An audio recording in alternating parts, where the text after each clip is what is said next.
কুরবানি কবুল হওয়ার শর্ত কয়টি এবং এই কুরবানি কাদের ওপর ওয়াজিব? আজকে আমরা এই দুইটা বিষয় সম্পর্কে আলোচনা করব ইনশাআল্লাহ। শুধু টাকা খরচ করে কুরবানি দিলেই কিন্তু কুরবানি হয় না। আপনি লক্ষ লক্ষ টাকা খরচ করে 5টা 7টা গরু কিনে কুরবানি দিলেন, এতে কিন্তু কুরবানি হবে না। কুরবানি কবুলের শর্তগুলো কি কি, এ সব বিষয় সম্পর্কে আগে জানা লাগবে। আপনি নামাজ পড়বেন, কিন্তু নামাজের খুঁটিনাটি কোনটা ফরজ, কোনটা ওয়াজিব, কোনটা সুন্নত, কোনটা নফল, কোনটা মুস্তাহাব, কোনটা ওয়াজিব, আপনি এই বিষয়গুলো না জেনে আপনি নামাজ পড়তেছেন। দেখা গেল আপনার একটা ফরজ তরক হলো, আপনার নামাজ হবে না। আপনার একটা ওয়াজিব ছুটে গেল, এর কারণে সাহু সেজদা ওয়াজিব হয়ে গেল, সাহু সেজদা দিলেন না, আপনার নামাজ হলো না। আপনার একটা সুন্নত তরক হয়ে গেল। তো একটা কাজ করতে গেলে সে বিষয়ে আগে সঠিকভাবে ধ্যান ধারণা জ্ঞান থাকা দরকার। না থাকলে আমি ওই কাজে কখনো সফল হতে পারবো না। এজন্য কুরবানি কবুলের শর্ত কয়টা এবং এই কুরবানিগুলো কাদের উপর ওয়াজিব? আমার ভাইগণ বন্ধুগণ, আমার আল্লাহ তাআলা তার বান্দাদের উপরে কুরবানি করা ওয়াজিব করে দিয়েছেন। এটা হলো আমাদের মুসলিম জাতির পিতা হযরত ইব্রাহিম আলাইহিস সালামের সুন্নাহ। তিনি তার কলিজার টুকরা সন্তানকে নিঃস্বার্থভাবে আল্লাহর জন্য কুরবানি দিয়েছিলেন। আমার আল্লাহ খুশি হয়ে ডাক দিলেন, ওয়া নাদাইনাহু আইয়া ইব্রাহিম। আল্লাহ বললেন, ও ইব্রাহিম, তুমি সত্যি সত্যি তো তোমার স্বপ্নরে বাস্তবায়িত করে ফেললা। আল্লাহু আকবার। ইব্রাহিম আলাইহিস সালাম নিজের কলিজার টুকরা সন্তানরে, একমাত্র সন্তানরে আল্লাহর জন্য কুরবানি দিয়েছিলেন। এজন্য আমরা যারা কুরবানি দেব, আমাদের অন্য কোনো স্বার্থ থাকবে না, মানুষকে দেখানোর কোনো উদ্দেশ্য থাকবে না, মাংস খাওয়ার উদ্দেশ্য থাকবে না। আমাদের উদ্দেশ্য হবে এই কোরবানিটা আমি আল্লাহর জন্য দিচ্ছি, এতে আর আমার অন্য কোনো উদ্দেশ্য নাই। তাহলে কোরবানি কবুলের প্রথম নম্বর, কোরবানি কবুলের শর্ত হলো দুইটা। কয়টা? কোরবানি কবুল হওয়ার শর্ত হলো দুইটা। এই দুইটা শর্ত যদি আপনার মধ্যে যদি পাওয়া না যায়, আপনি যে কুরবানি দিচ্ছেন আপনার মধ্যে যদি পাওয়া না যায়, ওই কুরবানি কখনো আমার আল্লাহ তাআলা কবুল করবেন না। প্রথম নম্বর শর্ত হলো নিয়তটা বিশুদ্ধ হতে হবে, নিয়তটা খাঁটি হতে হবে। আপনি কেন কুরবানি দেন, এই নিয়তটা আপনার সদ্য যদি না হয়, তাহলে এই কুরবানি কখনো কিন্তু কবুল। কারণ আমাদের সমাজে অনেক মানুষ আছে যারা কুরবানি দেয় নিজের উদ্দেশ্য হাসিলের জন্য, কিন্তু আমার আল্লাহ বললেন, ও নবীজি, আপনি বলে দেন ফাসাল্লি লিরাব্বিকা ওয়ানহার, আপনি নামাজ পড়েন আপনার রবের জন্য এবং কুরবানিটাও করবেন একমাত্র কার জন্য? আল্লাহর জন্য শুধু কুরবানি করতে হবে। মানুষকে দেখানোর জন্য কুরবানি করলে কুরবানিটারে কবুল করবেন না কে? আপনি সম্পদশালী 2 লক্ষ 3 লক্ষ টাকা একাই দিয়ে আপনি কুরবানি দিচ্ছেন, এটা যদি মানুষকে দেখানোর উদ্দেশ্য হয়, ওই কুরবানিটারে কবুল করবেন না কে? এরপরে আমার ভাইগান বন্ধুগণ,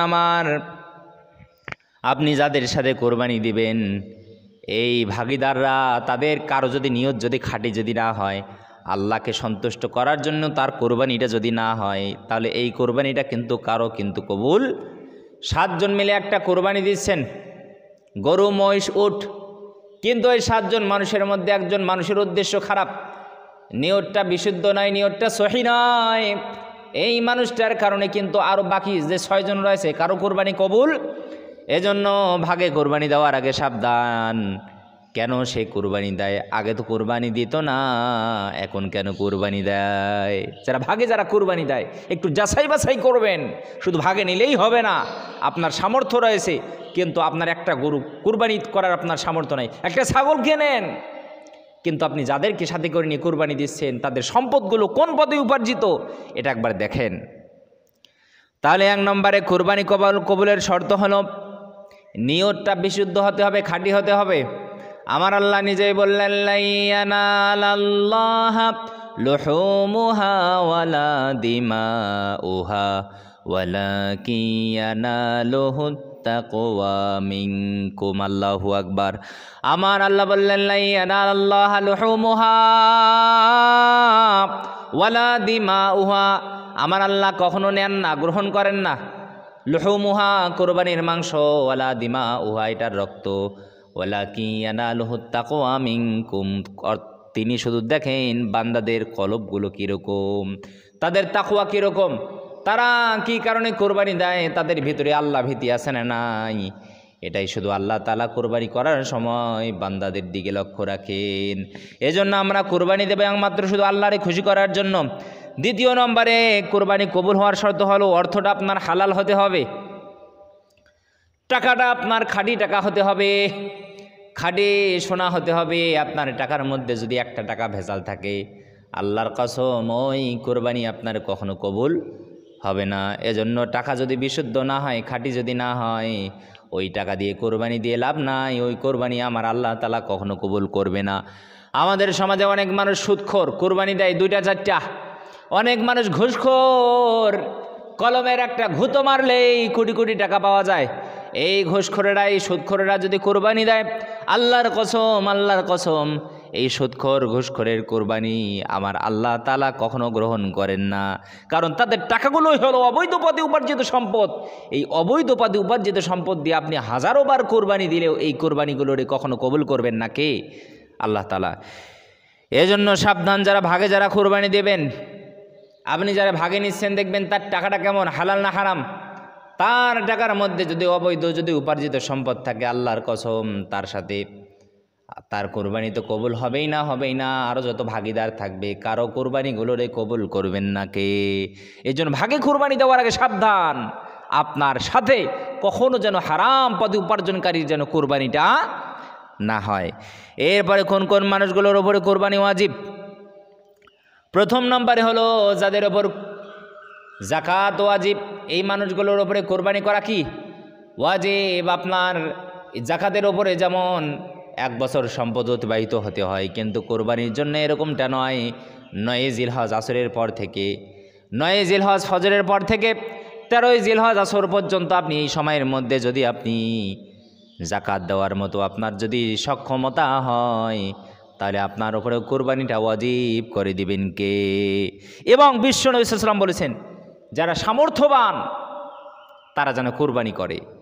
সামর্থ্যবান বলতে বোঝায় আপনার চলাফেরার মতো, আপনার স্ত্রী সন্তান তাদের ভরণ পোষণের মতো অর্থকরী থাকার পরেও আরও কিছু অর্থকরী রয়েছে, এই মানুষগুলোকেও বিশ্ব নবী সাল্লাল্লাহু আলাইহি ওয়াসাল্লাম বলেছেন তারাও যেন কোরবানি করে। তাহলে আমাদের সমাজে আজকে অসংখ্য অগণিত মানুষ এইরকম রয়েছে, যাদের স্ত্রী সন্তান পরিবার পরিজন চালানোর পরেও আরও কিছু সম্পদ থাকে। এই মানুষগুলো তারা যেন কী দেয়? কোরবানি দেয়। এরপরে দ্বিতীয় নম্বরে কোরবানি যাদের ওপর ওয়াজিব, প্রাপ্ত বয়স্ক হতে হবে। আপনি যদি অপ্রাপ্ত বয়স্ক নাবালক যদি হয়, মা বাবা ছিল, মা বাবা দুনিয়া থেকে বিদায় নিয়েছে, কোটি কোটি টাকার মালিক, ওই ছোট্ট ছেলেটার ওপরেও তারপরেও কিন্তু কোরবানি ওয়াজিব নয়। এরপরে হলো সুস্থ মস্তিষ্ক, পাগলের ওপরে কোরবানি ওয়াজিব নয়, সুস্থ মস্তিষ্ক হতে হবে। এরপরে হলো মুসলিম হতে হবে, মুসলমানের ওপর কোরবানি করা ওয়াজিব, অমুসলিমদের ওপরে কোরবানি করা কি নয়? ওয়াজিব নয়। আল্লাহ পাক রব্বুল আলামিন আমাদের সবাইকে প্রত্যেকটা কথা বোঝার তৌফিক যেন দান করে, বলি আমিন।